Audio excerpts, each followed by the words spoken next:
이해 득실을 떠나서 사랑하고 기도하고 안을 수 있는 사람이 된다면 나는 이 세상에서 그 사람이 어느 자리에 있든지 가장 위대한 사람이라고 생각합니다.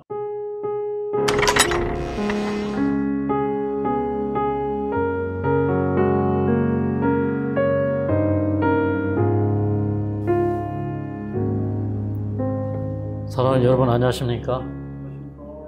저는 오늘 이 시간에 참된 회개에 대하여 말씀을 나눠보고자 합니다. 회개란 무엇일까? 우리가 이 회개한다고 하는 것은 꼭 하나님 믿는 사람만 하나님 앞에서 회개하는 것이 아니고, 그 요나가 저 아수르의 수도 니느웨에 가서 외쳤을 때 이 사람들이 3일 만에 다 베옷을 입고 회개를 했습니다. 그걸 보면은 이제 이 요나가 이 세상을 향하여 회개하라고 외쳤을 때 사람들이 그 회개의 기별을 받아들이고 다 회개했다는 겁니다.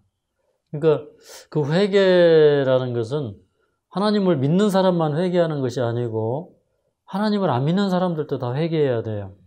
맞습니까? 네. 그리고 그러면 그 회개란 무엇인가? 이제 잘못된 행동을 고친다. 잘못 살아온 습관을 고친다. 잘못 가던 길을 되돌아선다.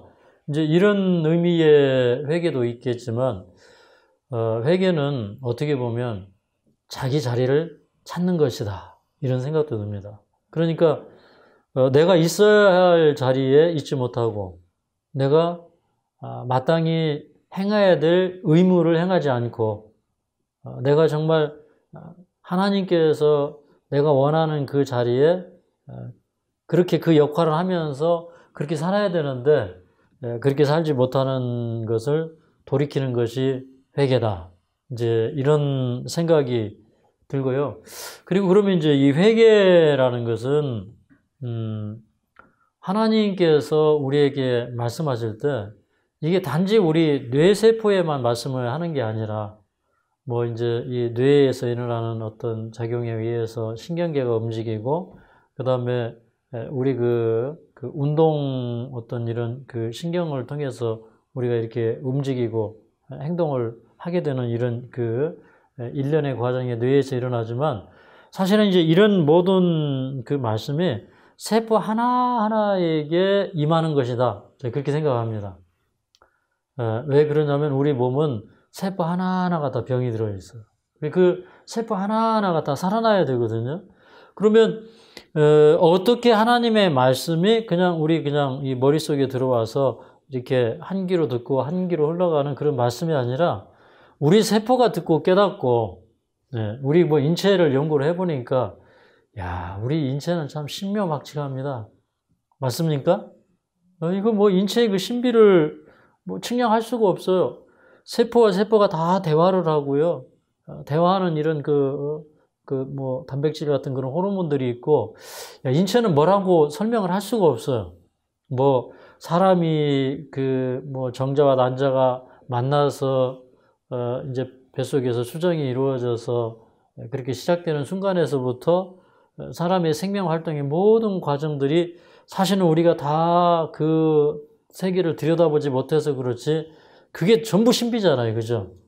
우리 속에 유전자, 그 다음에 유전자 배열, 또 그 놀라운 것은 이제 그렇게 많은 유전자들이 어떻게 서로 교통하고 의사소통을 하고 이렇게 한 지체를 이루느냐. 이게 놀라운 일입니다. 근데, 이런 걸 보면서 저는, 우리가 조금만 생각해 보면 분명히 창조주이시고 하나님이 계신다. 우리는 이런 것들만 봐도 우리가 회개하고 하나님 앞에서 바르게 살아야 되지 않나 이런 생각을 하게 됩니다. 저는 이제 요즘에 이제 고민하는 문제가 이거예요. 회개란 뭐냐면 정말로 나쁜 짓 하다가 안 하는 게 회개예요. 나쁜 생각 안 하는 게 또 회개예요. 근데 그런 거는 일시적으로 누구든지 다 할 수 있어요. 내가 아쉬우면 하나님 앞에 잘못했습니다. 용서해 주십시오. 할 수 있어요. 어린 아이들이 엄마가 종아리 들고 있으면 맞을까봐, 회초리 들고 있으면 맞을까봐 잘못했다고 할 수 있어요. 그런데 진짜 하나님이 원하시는 회개는 그런 게 아니라 죄를 미워하는 마음이거든요. 죄가 싫어지는 마음이에요. 그 죄를 슬퍼하고, 그리고 우리 품성 속에 하나님의 계명과 하나님의 말씀을 사랑하는 그런 품성이 우리에게 주어져야 되거든요. 근데 이제 사실은 이제 그런 마음을 갖게 되는 것이 치료이고 회개예요. 그게 임하면 치료가 됩니다. 맞습니까? 우리가 다른 사람을 미워하게 되는 것도 다 이기심 때문에 미워하게 되는 거예요. 그렇습니까? 내가 뭐 남편을 원망하고 뭐 아내를 원망하고 우리 주변의 사람들 원망하고, 그런데 그 원망하는 마음의 중심을 이렇게 다 들여다보면 그게 이기심이에요. 근데 그런 사람들을 내가 사랑하는 마음으로 바뀌고 그 사람들을 이렇게 포용하는 마음으로 바뀌는 그런 그 넉넉한 마음이 있다고 하면 우리는 이미 치료가 시작이 되는 거예요. 맞습니까? 네. 그러면 우리가 이제 참 세상살이가 두렵죠. 네. 때때로 두려운 일들 만나지. 그런데 우리가 진정으로 이 사랑의 마음을 갖게 된다면, 뭐 온전한 사랑은 두려움을 내어쫓는다는 말이 있는데, 그 사랑이 임하면 두려운 게 사라져 버려요. 왜 그러냐면 나에게 좀 불이익을 주는 사람도 내 마음속에 사랑할 수 있는 넉넉한 마음이 생겼거든요. 예. 그리고 우리가 그 인생 길이라는 거는 뭐 고난도 있고 어려움도 있고 낙심할 일도 있지만, 근데 그걸 가만히 생각해 보세요. 이 고난이 없는 게 나한테 유익일까? 아니면 이 고난이 있는 것이 나에게 유익일까? 근데 혹시 이 고난이 없다면 내 마음이 이렇게 높아지지 않을까? 그러면서 내 인생이 잘못된 길로 가지 않을까? 이런 생각을 해보면, 그래, 고난도 감사하다. 어려움을 겪는 것도 감사하다. 이 어려움 속에서 내가 배울 것이 있구나. 우리 방금 전에 기도하신 그 사모님 기도 내용이 보니까, 아이고, 너무너무 좋아요. 참, 기도의 내용을 보면, 야, 참, 기도 잘하시는 분들이 참 많아요. 이제 그걸 이제 그 아름다운 기도를 제가 들으면서, 야, 저분들의 마음속에 저런 믿음이 있구나. 저런 신앙이 있구나. 이제 그런 생각을 하게 됩니다. 그래서 이제 우리의 그런 믿음과 그러한 신앙이 더 이렇게 성령의 기름 부음을 통해서 더 이렇게 불붙게 되고, 또 정말 다른 사람들의 유익을 위해서, 또 복음을 전하기 위해서 그렇게 우리가 크게 나아갈 수 있는 저희들이 되었으면 좋겠다, 이런 생각을 하게 됩니다. 우리 이제 성경 말씀 한 절 한 절 좀 찾아보면서 그 말씀의 의미들을 좀 살펴보도록 하겠습니다. 일단은 스가랴서 1장에 있는 말씀을 보겠습니다. 스가랴서 1장. 때는 이제 기원전 520년, 그러니까 저 바벨론에 포로되어 갔다가 돌아온 이 백성들이 뭐 일찍이 돌아왔지만, 그러나 이제 그 성전 재건을 이렇게 저렇게 미루다가 이제 막 성전 재건 공사를 시작한 지 한 2달 되었을 때 하나님께서 스가랴를 통해서 그 백성들에게 말씀하십니다. 어떻게 보면 그 백성들의 마음속에 각성이 있고 부흥이 있고, 또 하나님께로 돌아오고자 하고 하나님의 사업을 하고자 하는 그런 열망이 있을 때 스가랴 선지자를 통해서 말씀하셨어요. 여기 4절부터 6절까지 읽도록 하겠습니다. 시작. 너희 열조를 본받지 말라. 옛적 선지자들이 그들에게 외쳐 가로되, 만군의 여호와께서 말씀하시기를 너희가 악한 길, 악한 행실을 떠나서 돌아오라 하셨다나 그들이 듣지 않고 내게 귀를 기울이지 아니하였느니라. 나 여호와의 말이니라. 너희 열조가 어디 있느냐? 선지자들이 영원히 살겠느냐? 내가 종 선지자들에게 명하신 내 말과 내 전례들이 어찌 내 열조에게 임하지 아니하였느냐? 그러므로 그들이 돌쳐 이르기를, 만군의 여호와께서 우리 길대로 우리 행위대로 우리에게 행하시려고 뜻하신 것을 우리에게 행하셨도다 하였다 하셨느니라. 저는 이제 이 본문의 말씀 가운데 너희 열조가 어디 있느냐? 선지자들이 영원히 살겠느냐. 이 말이 아주 깊이 와닿습니다. 내 열조가 어디 있느냐. 이 세상에 참 수많은 사람들이 태어나서 살았는데 뭐 유대인들에게 그 조상들이 있죠. 근데 그 조상들이 어디 있느냐. 그게 말씀하시는 겁니다. 선지자들이 영원히 살겠느냐. 그러니까 이 세상에 잠시 왔다가 다 가는 과정에 우리는 다 있어요. 맞죠? 우리 뭐 언젠가 갈 거예요. 뭐 건강해지려고 사실 뭐 아둥바둥 해보긴 하지만은 어떻게 보면 우리는 당장의 고통을 모면하기 위해서 그렇게 하는지도 모르겠어요. 그런데 뭐 영원히 사는 사람 없어. 또 하나님께서 선지자들을 통해서 각 시대에 맞는 기별들을 보내주시고 권면하셨는데 선지자들도 영원히 얘기하지 않아요. 선지자들도 역시 유한한 삶을 살다가 갔어요. 그러니까 우리가 다 인생은 권면받는 날이 있고 회개해야 될 시간이 있고 지금 현재 우리가 살고 있는 이 시간이 가장 엄숙하다. 그러니까 악한 길을 버리고 여기 또 악한 행실을 떠나서 돌아오라 그랬거든요. 그 우리 이제 행실이 있잖아요. 행실. 우리 습관도 포함이 되고 우리가 이제 살아가는 그 모양새들, 이 사람이 정말 아름답게 살아가는가, 아름답게 살지 못하는가, 사실은 사람이 평가할 수 없고 하나님이 평가하시는 게 맞습니다. 근데 그런 것이 잘못되었다면 버리고 돌아와라. 그러면서 이제 6절에 있는 말씀은 이런 거예요. 이 사람들이 이제 그렇게 살다가 가고 또 그 다음에 이스라엘 백성들이 가만히 이제 지금까지 이제 이 민족이 걸어온 길, 자기네가 걸어온 길을 이렇게 되돌아보니까 뭐 가나안 땅에 들어가서 하나님의 뜻대로 살고 그러면 참 하나님께서 복을 그 자자손손 주시겠다고 말씀하셨는데 뭐 우상 숭배하고 이 민족의 문화를 받아들이고 그렇게 살면 하나님께서 또 흩으시겠다고 했거든요. 근데 아니 선지자들을 통해서 경고하고 말씀하신 내용들이 돌이켜보면 말이 그대로 실현되었지 하나도 안 된 게 없다는 겁니다. 그러니까 이 말씀은 이런 거예요. 당신네가 듣든지 안 듣든지 하나님께서 섭리하신 대로 역사는 흘러갈 것이요. 이겁니다.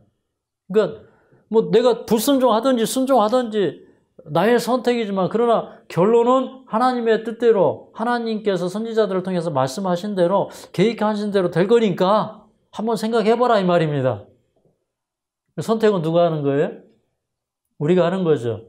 그래서 저는 이제 뭐 하나님 말씀이 이제 이런 말씀들이 우리의 심령을 좀 깨우쳐서 야 나도 좀 뭐 바르게 살아야 되지 않아? 이런 각성이 좀 일어났으면 좋겠습니다. 우리 뭐 꼭 하나님 믿는 사람들만 회개하고 각성해야 됩니까? 그거 아니잖아요. 그죠? 뭐 하나님 믿든 안 믿든지 우리가 받은 빚 내에서 우리 각성하고 회개해야 되지 않겠습니까? 그런 마음이 저에게 임합니다.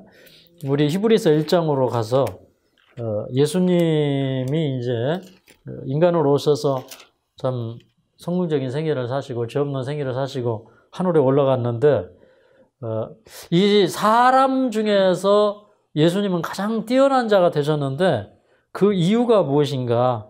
여기 이제 히브리서 1장 9절에 나와 있습니다. 히브리서 1장 9절 한번 읽어볼까요? 시작. 너희가 의를 사랑하고 불법을 미워하였으니 그러므로 하나님 곧 너희 하나님이 즐거움의 기름을 내게 부어 내 종류들보다 승하게 하셨도다 하였고 그러니까 여기 그 아들에 관해서 하나님의 아들에 관해서 얘기하는 거거든요. 그런데 하나님께서 그 예수님의 형제들보다 여기 내 동료라고 표현된 예수님의 형제들보다 그 예수님을 이렇게 승하게 하셨다는 거예요. 이렇게 뛰어나게 하셨다는 거죠. 그 이유가 뭐냐면 예수님이 의를 사랑하고 불법을 미워하는 품성이 있었다는 거예요. 저는 이 말씀이 참 마음에 와닿더라고요. 예수님은 이제 우리와 다른 부분이 있었는데 그분은 정말 이 세상에 하나님의 아들로 오시고 사람으로 오실 때 그분은 진짜 사람이 되시기 위해서 오셨어요.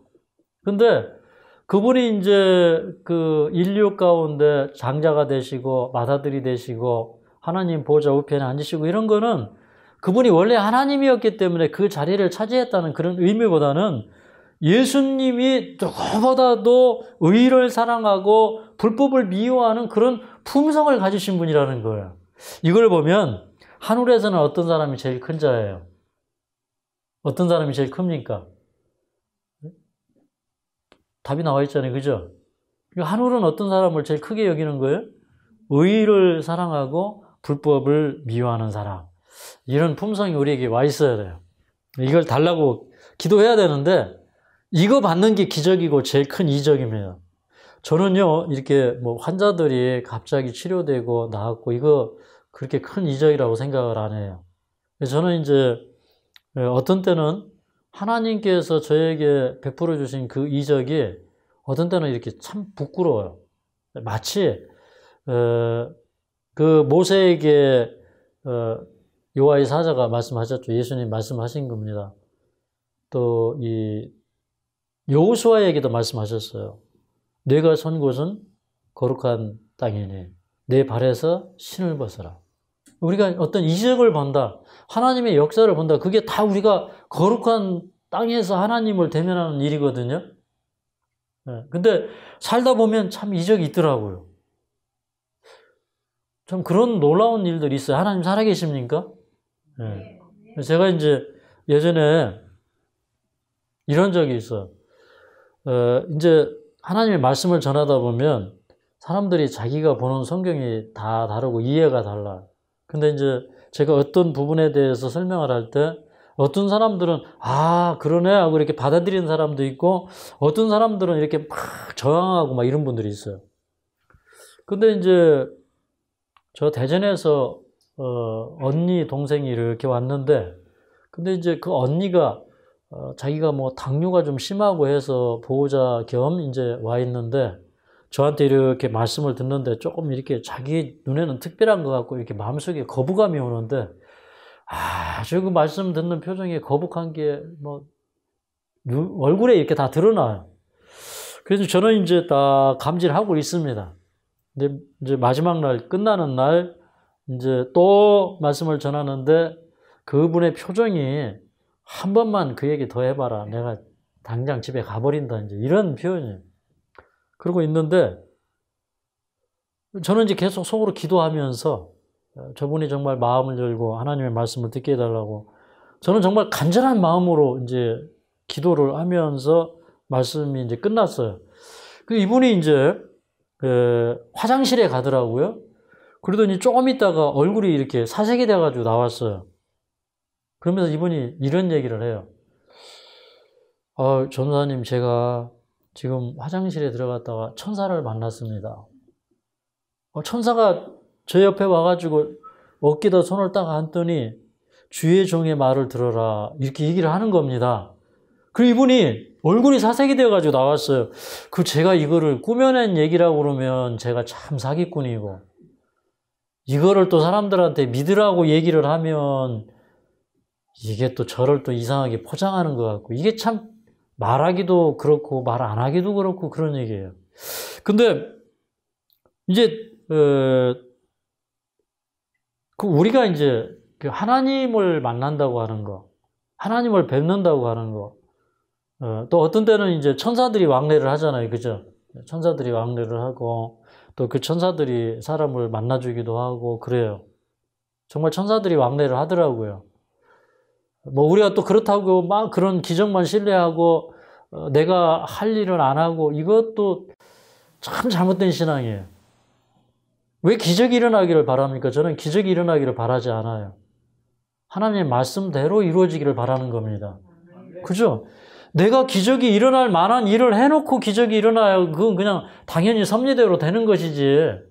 나는 아무것도 안 하는데 그냥 입 벌리고 있으면 감이 쏙 떨어져가지고 내 입으로 들어가기를 바라는 그런 마음은 그 하나님 마음이 아니라고 저는 생각합니다. 저는 주택복권도 안 삽니다. 왜 그러냐면 인생은 당연히 노력해서 사는 게 옳다고 보는 것이지 어느 날 갑자기 내가 주택복권 당첨돼가지고 부자가 되는 거 그거 덕이 된다고 생각 안 해서 주택복은 산 지가 오래입니다. 뭐 노트 산 지도 오래입니다. 우리는 신앙 안에서 우리가 배우는 게 뭐예요? 그냥 우리는 그냥 하나님께서 또 그렇게 섭리하시는 때도 있지만 그건 전적으로 하나님의 주관하에 있는 거예요. 그냥 우리는 그런 일 앞에서도 그냥 겸손하게 내가 선 곳은 거룩한 땅이니 내 발에서 신을 벗으라. 그 얘기를 듣는 거예요. 그 기적이 일어나고 역사가 일어나는 현장에 있었다고 하는 사실이 참 두렵게 합니다. 왜 그러냐면 그 두려운 하나님, 거룩하신 하나님을 배웠음에도 그럼에도 불구하고 하나님의 뜻대로 살지 못하는 그런 마음이 때때로 제 가슴을 치게 하거든요.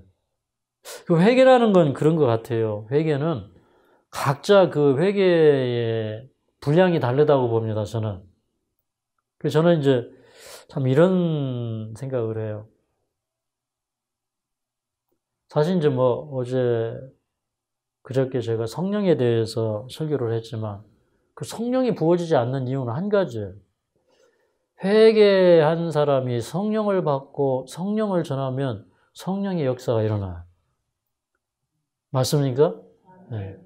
회개의 마음이 임한 사람이 회개의 마음을 전할 때 회개가 일어나요.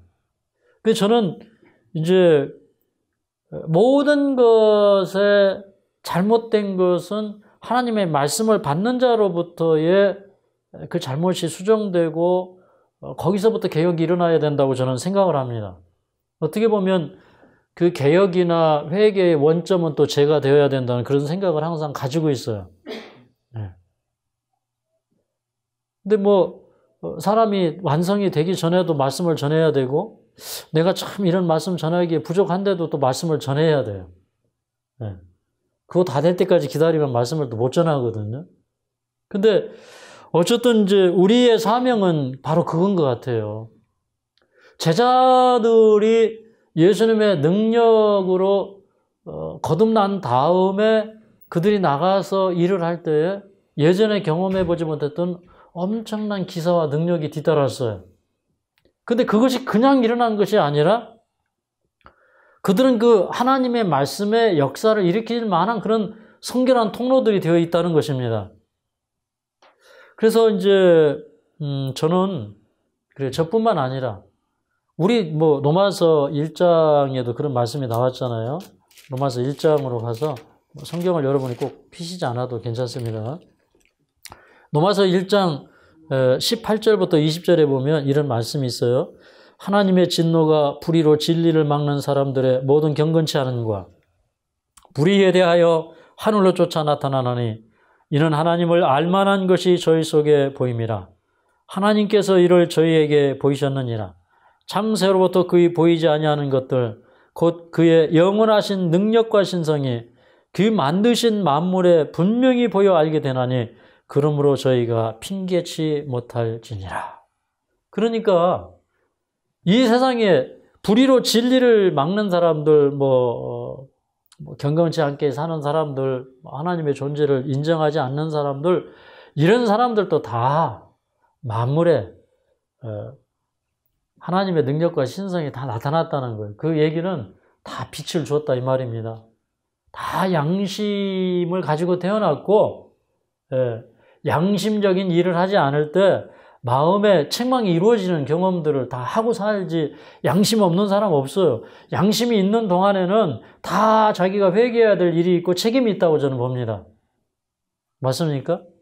근데 그 회개라는 게 뭐 너 이거 잘못했으니까, 너 살인했으니까, 너 간음했으니까 회개해 뭐 이런 말보다도 좀 내가 사랑하지 못한 거, 내가 나답지 못한 거, 내가 하나님께서 주신 그 재능대로 살지 못한 거 이런 부분에 있어서 우리가 좀 회개했으면 좋겠어요. 맞습니까? 네. 뭐 그리고 좀 이런 거 있잖아요. 너무 막 까탈스러운 거, 다른 사람한테 좀 덕스럽지 못한 거 이런 거 좀 다 회개했으면 좋겠어요. 그리고 나로 인해서 상처받은 사람이 있다면 용서는 지는 거예요, 이기는 거예요? 이기는 거예요, 그죠?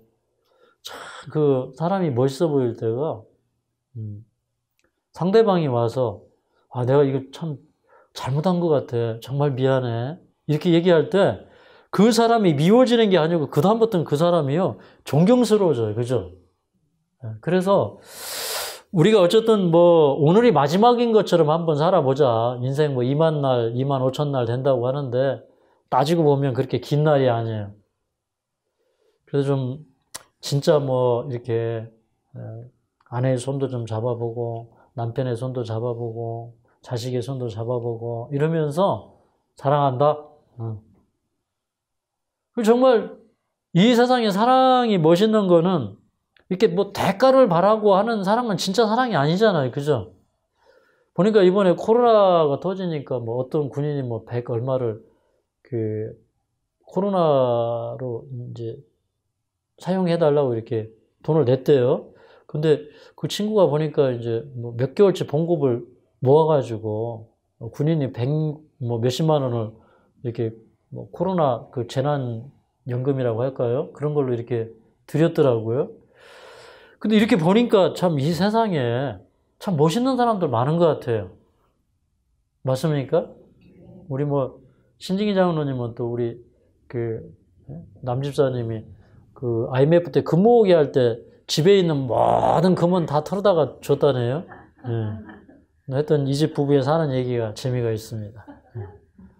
그러니까 저는 사실 하나님의 사업에 있어서 어떻게 보면 좀 그렇게 바보 같은 사람들이 필요하다고 저는 보거든요. 예. 그래서 세상 사람들 가운데 그렇게 좀 바보 같은 사람들, 그러니까 그런 사람들이 이렇게 사람들 마음속에 잔잔한 감동을 일으켜요. 맞죠? 그래서 이제 너무 바보 같아서 이렇게 돈도 모으지 못하고 이렇게 살아가는 사람들 보면 있어요. 항상 가난해요. 네. 근데 꼭 사기를 당해도 사기꾼한테 사기를 당하는 게 아니라 이런 말은 정말 죄송하지만 목사님한테 돈을 빌려주고도 못 받았다네. 그 참 이게 그 참 믿는 돕기에 발등 찍힌 건지 아니면 또 그 목사님이 정말 어려워서 또 그럴 수도 있어요. 그죠? 그런 말도 하더라고요. 사람이 거짓말하는 게 아니라 돈이 거짓말한다. 사람들이 거짓말하기 싫었는데 사업이 망해가지고 못 갚는 경우도 있고 그래요. 그죠? 근데 그 따지고 보면요. 그것도 악착같이 받아내는 마음보다는 그냥 내가 못 받은 거 있으면 하나님이 다 갚아주시지 않습니까? 그죠? 하나님이 다 회개해 주신다고 그랬잖아요. 그래서 이제 좀 못 받는 것도 있어요. 하나님한테 받을 것도 있죠. 근데 항상 하나님한테 받을 때는 내가 못 받은 거에 비하여 넉넉하게 주시기 때문에 그게 또 축복의 비결입니다. 좀 우리가 예수님을 알게 되면 우리 마음속에 뭐든지 좀 넉넉해지고 좀 이해하게 되고 포용적이 되고 이렇게 변하는데 이런 변화가 좀 우리에게 이르러 왔으면 좋겠습니다. 예수님 말씀이 이제 우리에게 그걸 보여주니까요. 저는 이제 이 회개의 말씀 가운데 다윗의 회개 부분에 있어서 한 두어 부분을 좀 읽어보고자 합니다. 우리 시편 51편을 좀 한번 읽어볼까요? 시편 51편. 자, 1절부터 한번 10절까지 이런 말씀은 막 해석하고 이런 것보다도 그냥 잔잔히 읽기만 해도 감동이 되더라고요. 제가 1절 읽고 여러분이 2절 읽고 이렇게 홀수 짝수 한번 교재로 10절까지 한번 읽어보겠습니다. 제가 먼저 읽겠습니다. 하나님이여 주의 인자를 쫓아 나를 긍휼히 여기시며 주의 많은 자비를 쫓아 내 죄가를 도말하소서.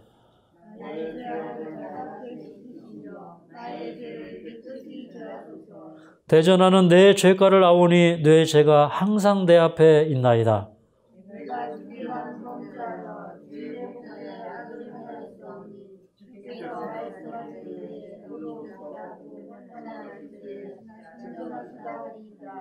내가 죄악 중에 출생하였으며 모침이 죄 중에 나를 잉태하였나이다.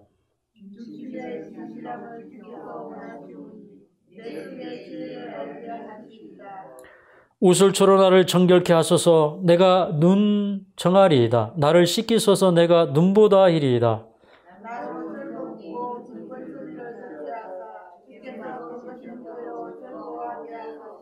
주의 얼굴을 내 죄에서 돌이키시고 내 모든 죄악을 도말하소서.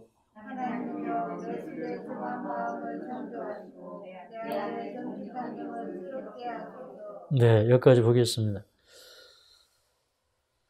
여기 이제 이 말씀을 읽으면서 이렇게 4절을 보니까 내가 주께만 범죄하여 주의 목전의 악을 행하였사오니 주께서 말씀하실 때 의로우시다 하고 판단하실 때에 순전하시다 하리이다. 그러니까 우리가 이제 판단은 사실은 하나님 앞에 받는 거잖아요. 그래서 이렇게 주님이 보실 때 그래 내가 진정으로 회개하고 죄를 버렸구나. 그러니 너는 의롭다. 주님이 판단하실 때 순전하시다 하리이다. 그러니까 주님이 보실 때 온전해야 되고 주님이 보실 때 의로워야 돼요. 그죠?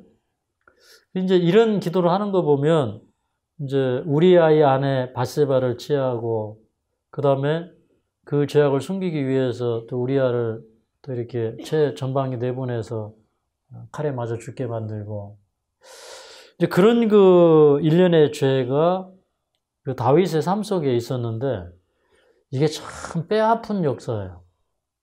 다윗은 정말 그 시편의 다윗의 그 경험, 그 다음에 그 골리앗을 무찔르기 위해서 하나님의 명예를 위해서 자기를 완전히 던져버리잖아요. 그죠?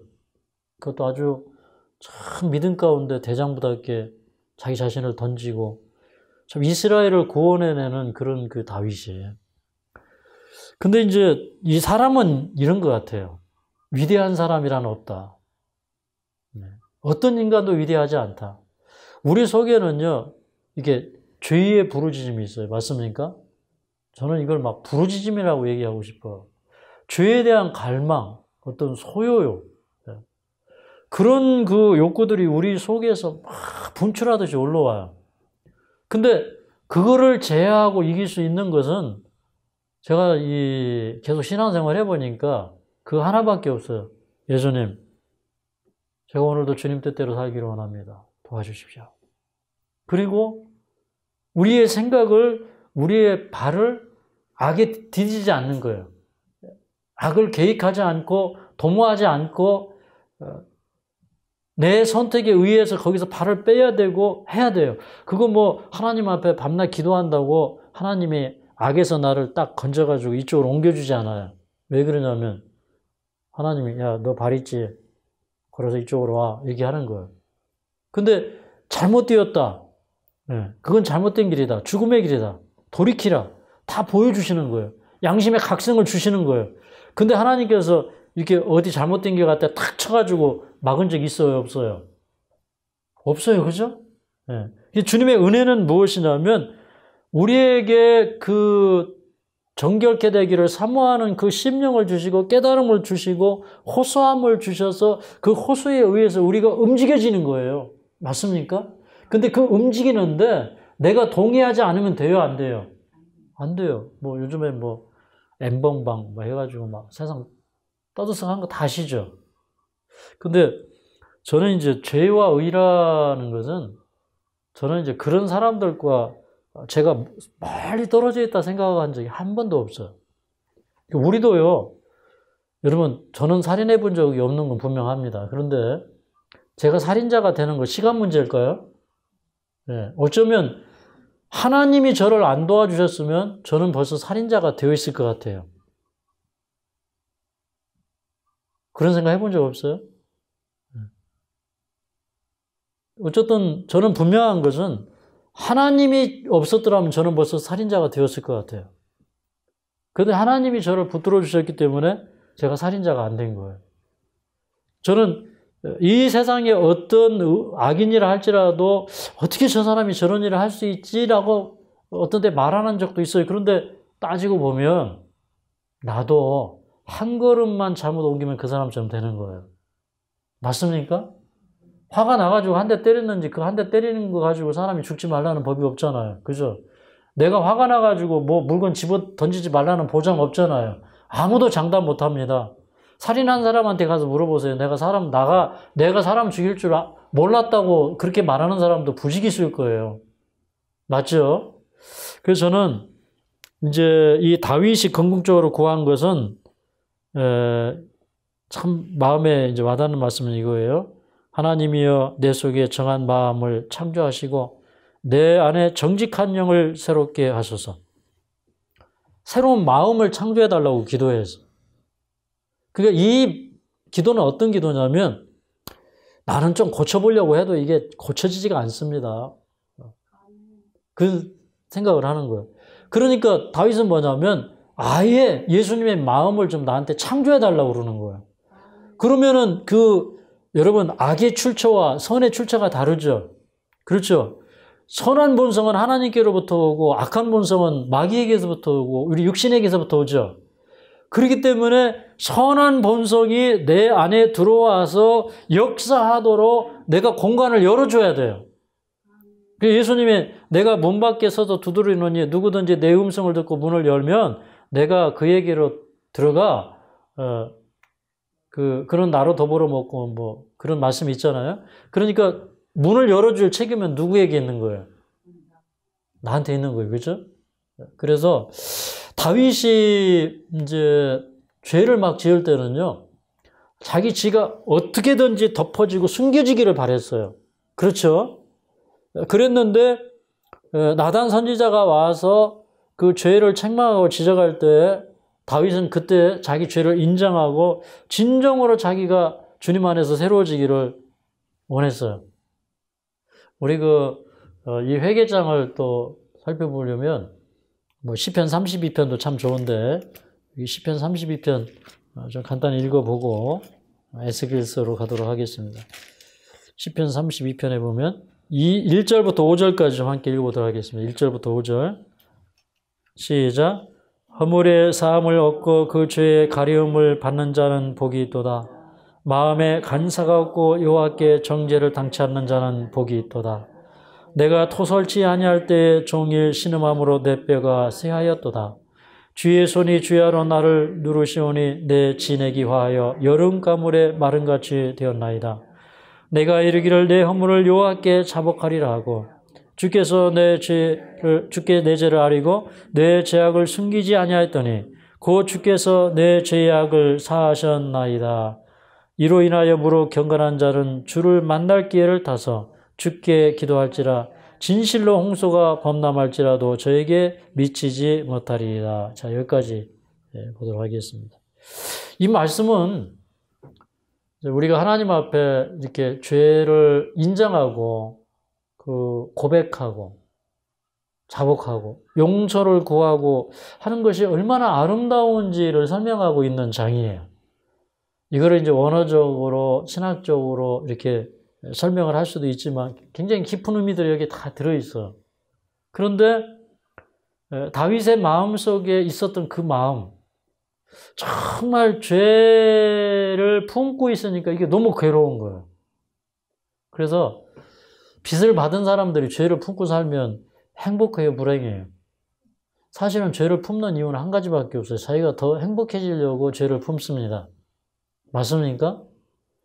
왜 돈을 왜 훔칩니까? 그 돈이 나를 행복하게 해줄까 봐. 그죠? 그래서 세상 사람들이 하나님의 율법을 범하는 이유는요, 한 가지밖에 없어요. 자기가 조금 더 행복하게 살기 위해서 그래요. 뭐 심지어는 뭐 담배, 술, 마약 다 마찬가지예요.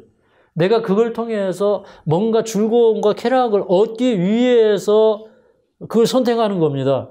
근데 이제 그걸 해보면 결론적으로 느끼는 것은 뭐냐면 이게 만족함이 없다, 행복하지 않다, 이걸 느끼는 거예요. 그 성경은 계속해서 얘기하는 건 그런 죄 안에서의 기쁨과 행복이 있는 것이 아니라 그것은 괴로운 길이다. 그래서 정말 막 마음속에 회개의 마음이 임하는데 회개치 아니하면 이 속에서 막 뼈가 마르는 거예요. 뭐 내가 토설지 아니할 때 이게 막 뼈가 마르고 막 뼈에 진액이 마르고 이런 경험을 다윗이 했다고 고백을 하는 겁니다. 그래서 우리는 이런 쪽을 선택하지 말고 내 마음속에 기쁨이 없고 평화가 없는 것은 내가 죄를 버리지 않고 죄를 선택하고 살기 때문에 그렇다. 그럼 내가 좀 의롭게 살아야 되겠다. 이렇게 생각하시고 여러분 기도하시기 바랍니다. 그러면 우리 뭐 이 고통은 잠깐 지나가는 거예요. 우리 건강치 못한 이런 거 잠깐 지나갈 거예요. 어제도 저녁에도 밤은 왔지만 아침에 해는 역시 떠올랐습니다. 인생길은 잠시 어둠이 오지만 그러나 밝은 내일이 있어요. 뭐 우리 청년들은 밝은 내일이 있어요. 여기 우리 청년들이 몇 사람 있는데 지금 뭐 여러분이 조금 어려움 당한다고 해서 낙심할 거 하나도 없어요. 앞으로 여러분에게 대낮같이 밝은 그런 날들이 얼마든지 있습니다. 근데 좀 폼나게 살기 바랍니다. 기왕이 사는 거 내가 뭐 하나 자격증 따가지고 또 이런 얘기하면 또 자격증 공부하고 있는데 또 미안하기도 한데 사실 자격증이 내게 행복을 주었다 그렇게 말 못할 거예요. 뭐 어떤 사람은 자격증 진짜 많이 따더라고요. 뭐 수십 개씩 자격증 따는 사람도 있어요. 근데 그거 뭐 수십 개 가진 사람이나 하나도 없는 사람이나 인생 사는 거 다 비슷해요. 그죠? 오히려 이게 인생길을 가다가 미끄러져서요. 미끄러진 게 하필 잘 돼가지고 인생 성공하는 사람들 많아요. 맞습니까? 인생은요, 뭐 언제 어떻게 될지 몰라요. 그런데 이제 내가 어떻게 사느냐 이게 중요한 게 아니라 다 내려놓고 사는 사람은 참 멋있는 것 같아요. 제가 이제 돌아가실 때 웃으면서 돌아가시는 분 한 분 봤거든요, 제가. 여기 우리 하늘마을에 오셨던 분인데, 폐암 말기에 이제 폐하고 흉막을 융착 수술을 해놨어요. 근데 이분이, 그런 상태에서 또 다른 요양원에 가서 체조하다가 넘어져가지고 골절이 됐어요, 여기 골반이. 그러니까 못 걸어요.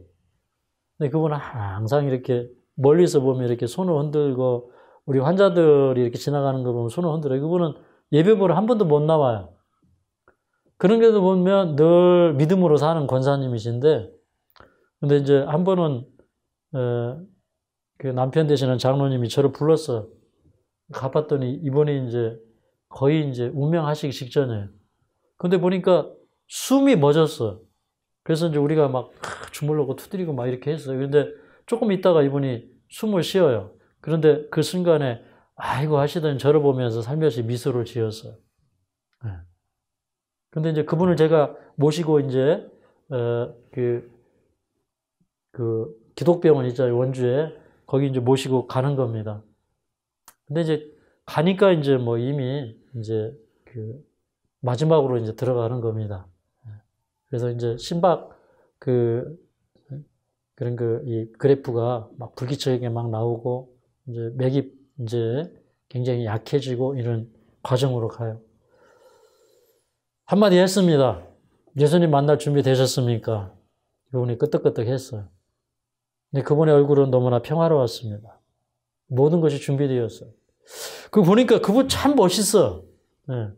제가 이 하늘마을에 다녀가신 분들, 기적적으로 회복된 분들도 있지만, 그러나 제가 잊지 못하는 두 분이 계십니다.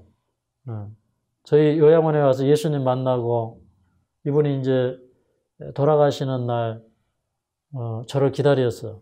제가 갔습니다. 근데 며칠 전에는 제가 한 설교를 듣는데 그 방 안에 천사가 와 있대요. 자기 남편한테 천사를 봤다고. 당신 저 천사 안 보이냐고 그러더래요. 근데 어쨌든 그분이 주님 안에서 잠들었고 맥은 다 끊어졌는데 제가 가가지고 얘기하니까 기가 살아가지고 고개를 끄덕끄덕 하시더라고요. 그래서 제가 이제 이렇게 눈을 감겨드렸어요. 마지막 눈을 이렇게 쫙 감겨드렸는데 그 눈을 손을 뗄 수가 없는 거예요.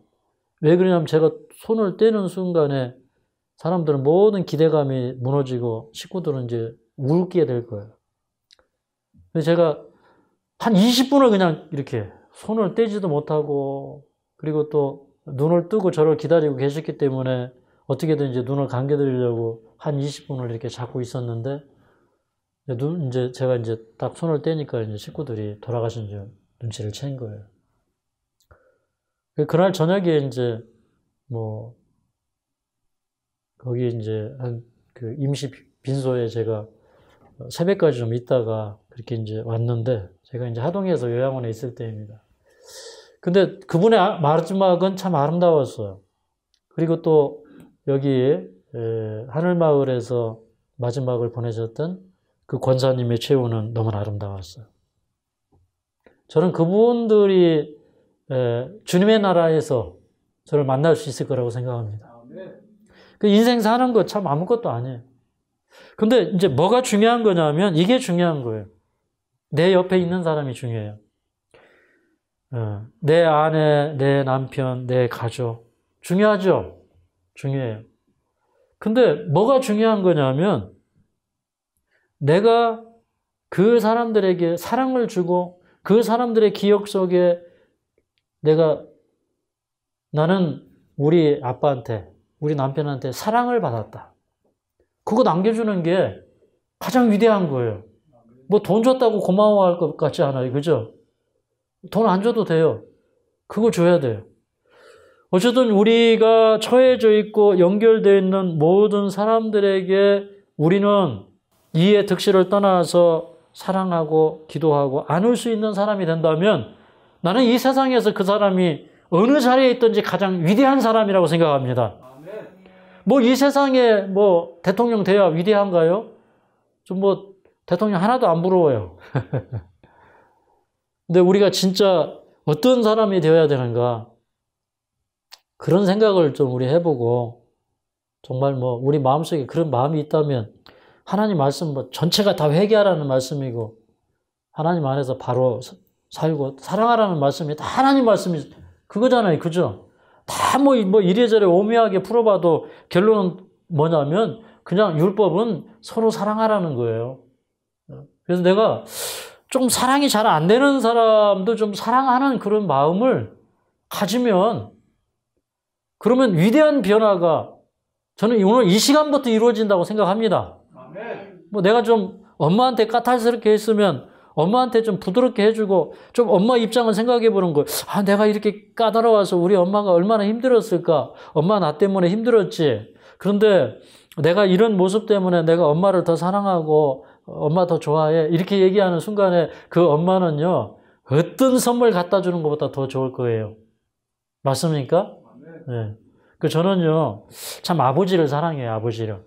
저는 이제 아버지를 왜 사랑하냐면 저는 이제 아버지가 걸어온 그 인생을 이제 그 어릴 때부터 또 이제 뭐 그 가난한 집에서 우리 먹여 살리기 위해서 애쓰시던 그런 모습, 탄광에 들어가서 탄을 캐고 그 분진을 다 마시고 생활하시고 건광에서 그 돌가루 다 마시시고 또 뭐 이제 사업도 하고 이렇게 지냈지만 그런데 뭐 부도 나서 또 믿음으로 사신다고 손도 한짝 잃어버린 상태에서 한 손 가지고 더 일하시던 그런 모습. 나중에는 이제 파킨슨병으로 돌아가셨는데, 근데 이제 뭐 이제 이렇게 해도 아버지 생각나고 저렇게 해도 아버지 생각납니다. 근데 그 아버지가 저한테 주신 것은 그 아버지의 사랑이 이런 거다. 그걸 주신 거예요.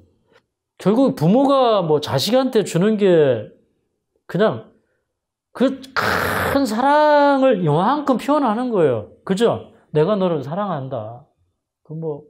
제가 옛날에 한양으로 공부하러 올라간다고 참 돈은 없고 어머니 저는 가서 신학을 하고 목회자가 되어야 되는데 제가 이렇게 살기가 참 마음이 부담이 된다고. 그랬더니 하루는 이제 저를 불러요, 어머니가. 그랬더니 얘 영수야, 너 이 돈 가지고 서울 올라가서 공부해라. 그래. 제가 이제 어머니 이 돈이 어디서 났어요? 그랬더니 하는 얘기가 내가 뭐 부역질 그거 아시죠? 예, 예. 길 닦는 뭐 그런 거 갔는데 근데 이렇게 돌을 이렇게 드는데 어떤 청년이 돌을 들고 있는 데다 큰 돌을 내려태워가지고 손가락 하나가 깨져가지고 이 새끼손가락이 하나가 안 펴져요. 요게 이제 장애 뭐 10몇 등급이 나왔는데 요 보상금이 딱 30만 원 나왔어요. 근데 이제 그 손을 어머니가 쥐어주면서 어머니의 말은 다른 게 아니었어요. 그냥 뭐 뜻을 품고 살라 이런 것도 아니고 야 나는 네가 여기 시골에서 우리처럼 고생하면서 사는 거 원치 않는다. 서울 가서 공부하고 잘 살아라. 그 얘기를 하는데 지금도 참 그 어머니가 결단력이 있었다고 생각을 해요. 근데 뭐 가방 하나 살 형편도 안 돼가지고 보니까 집에 그 보재기 있더라고요. 보재기에다가 이불 하나 싸주시면서 거기 이제 숟가락 하나, 젓가락 하나, 밥그릇, 국그릇 이제 싸주고, 그 뭐 서울 가서 어떻게 살든지 간에 하여튼 공부하라고. 그래서 이제 그 어머니가 준 30만 원 가지고 제가 서울에 올라왔어요. 그리고 이제 공부를 시작한 거예요. 네. 그래서 뭐 제가 대학과 대학원을 졸업하는데 17년 걸렸어요. 돈이 없으니까 뭐 다니다 말다가 뭐 항상 이렇게 살다 저렇게 살다 여기서 굴르다가 저기서 굴르다가 그러다가 이제 그 첫날 그 대학에 개나리 보따리 그 기저귀 끈으로 해가지고 저 시골 양반이 서울 처음 올라가지고 참 생각해보면 우습잖아요. 그죠? 네. 그러고 이제 대학에 들어가고 뒷동산에 올라가서 제가 제일 먼저 올라간 게 그 대학 뒤편에 뒷동산에 올라가서 하나님 앞에 기도했습니다. 하나님, 제가 하나님의 은혜로 여기 왔습니다. 하나님의 은혜로 졸업하고 이곳을 나가게 해주십시오. 그리고 정말 제가 마지막 졸업할 때 정문을 나서기 전에 거기 올라가서 17년 전에 기도했던 그 장소에 가서 기도했어요. 근데 지금 이렇게 생각을 해보면 결국 어머니가 준 30만 원은 뭐냐면 어머니의 사랑의 표현이에요. 그냥 작은 한 부분일 뿐이에요. 근데 어머니가 준 것은 사랑이에요. 그죠? 아버지가 준 것은 사랑이에요. 그래서 사랑은 이 세상에 어떤 위대한 위치나 자리로도 바꿀 수가 없다. 근데 우리는 사랑받는 존재라는 거예요. 그래서 우리가 어떤 존재가 되기 이전에 우리는 사랑받는 존재라는 거예요. 맞습니까? 우리가 뭐 사도 바울처럼 되어야 사랑받는 건 아니에요. 사도 바울처럼 되어서 하나님이 우리를 더 사랑할 수도 있겠지만 제가 볼 때는 뭐 죄인 괴수로 살아가나 사도 바울로 살아가나 하나님은요 우리를 사랑하는 그 마음이 뭐 거의 같아요. 우리가 그런 사랑받는 존재다. 사랑은 위대한 것이다. 그래 나도 좀 내가 좀 이렇게 못난 사람 되지 말고 좀 사랑에 눈을 떠서 살자. 못난 사람은 내가 뭘 돼야 사랑할 줄 알게 되고 내가 좀 뭐가 좀 갖춰져야 좀 사랑을 베풀 줄 알고 이게 다 좁은 마음이에요. 그죠? 근데 진짜 참 마음은 뭐냐면 그 사랑이라는 위대한 그걸 하나님이 우리에게 주셨기 때문에 내가 이 세상에 왔어요. 내가 생명의 존재로서 태어났어요. 창조주의 사랑을 받고 태어났어요. 그 자체가 위대한 거예요. 뭐가 되어서 위대한 게 아니에요. 근데 한 번은 이제 우리 둘째 딸이 뭐 이제 자격증을 딴다고 뭐 얘기를 해요. 근데 제가 어느 날 이제 우리 딸에게 편지를 썼어요. 딸아, 이 아빠가 와서 세상에서 가장 아름다운 사람을 한 사람 만났는데 그게 바로 너다. 저는 진짜 그랬어요. 우리 딸이 가장 사랑스럽고 가장 아름다웠어요. 그래서 이제 제가 이제 이런 얘기를 했어요. 너는 네가 뭘가 돼가지고 훌륭한 사람이 아니라 너는 뇌 자체로서 참 아름답고 훌륭한 사람이다. 그 네가 뭐가 되는 게 나는 아무것도 중요하지 않다. 그냥 아빠가 너에게 준 그 마음으로 살아라. 네가 어렸을 때 그 아빠 말을 그렇게 잘 순종을 잘하고 그렇게 했는데 근데 이제 네가 참 아빠를 사랑했기 때문에 순종했다. 제가 이제 그 딸이 23살인가 되었을 때 물어봤어요. 지성아, 너 어째 그렇게 아빠 말을 어릴 때 그렇게 잘 순종했냐? 그랬더니 이 아이가 두 번 생각 없이 바로 튀어나와요. 그야 뭐 아빠 사랑하니까 그랬지 그래. 그 제가 본 거 그거예요. 사랑하니까 순종했어요. 근데 이제 그러면은 이제 그런 그 아빠가 준 사랑의 마음, 그러니까 우리는 하나님이 우리에게 준 그 사랑의 마음, 그거 갖고 살면은 되는 거예요. 하나님이 무슨 뭐 어디 높은 자리에 올라가라고 그러고 부자들이라고 그러고 뭐 압력 구고 막 꼬치 한다고 종아리 들고 때리고 그러는 분입니까? 우리 그거 다 자유하자고요. 아멘. 우리 그거 다 자유하자고요. 그거 뭐 그게 뭔데 그거? 아무것도 아니에요 그거. 그 뭐 우리에게 양식도 아니고 영생을 주는 것도 아닌데 그거 뭐 시간 바쳐서 노력 바쳐서 뭐 그거 할 게 뭐가 있어요 그거. 근데 우리에게 가장 위대한 일은 내일 우리가 위대한 사람이 되는 게 아니라 오늘 나에게 주신 그 사랑을 가지고 그 옆 사람과 사랑하면서 살고, 원수졌던 사람 제발 용서하시고, 예. 뭐 돈 안 갚은 사람 있으면 그냥, 에이, 갚지 마. 없는데. 갚지 마. 그렇게 해주시기 바랍니다. 전부 돈 안 갚는다고 채근하는 사람 한 사람도 없어요. 네. 어쨌든 우리는 뭐 그런 존재로서, 사랑받는 존재로서 그렇게 살게 되길 바랍니다. 네, 말씀 마치겠습니다. 나의 생명 드리니 주여 받아 주셔서 세상 살아갈 동안 찬송하게 하소서. 손과 발을 드리네 주여 받아 주셔서 죄를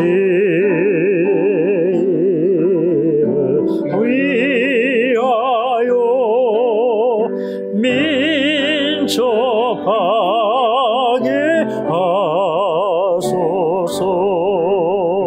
나의 힘써 드리니 주여 받아 주셔서 주의 진리 말씀만 전파하게 하옵소서. 나의 도와드리니 주여 받아 주셔서 하늘나라 위하여 주 뜻대로 쓰소서. 나의 시간 드리니 주여 받아 주셔서 평생토록 주 위에 봉사하게 하옵소서.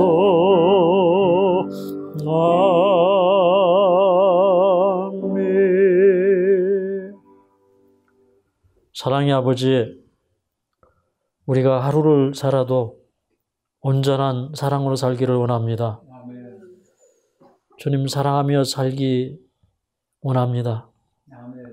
그 사랑을 우리에게 허락하여 주시옵소서. 아멘. 참 우리가 인생의 헛된 것을 위하여 살아갑니다. 그러나 우리가 이 세상에서 하는 모든 일 가운데 그 중에 제일은 사랑인 것을 우리가 믿습니다. 아멘. 주님, 사랑하지 않는 모든 것들이 다 죄이기에 회개하도록 도와주십시오. 아멘. 정말 우리가 사랑하는 그런 회개를 갖기를 원합니다.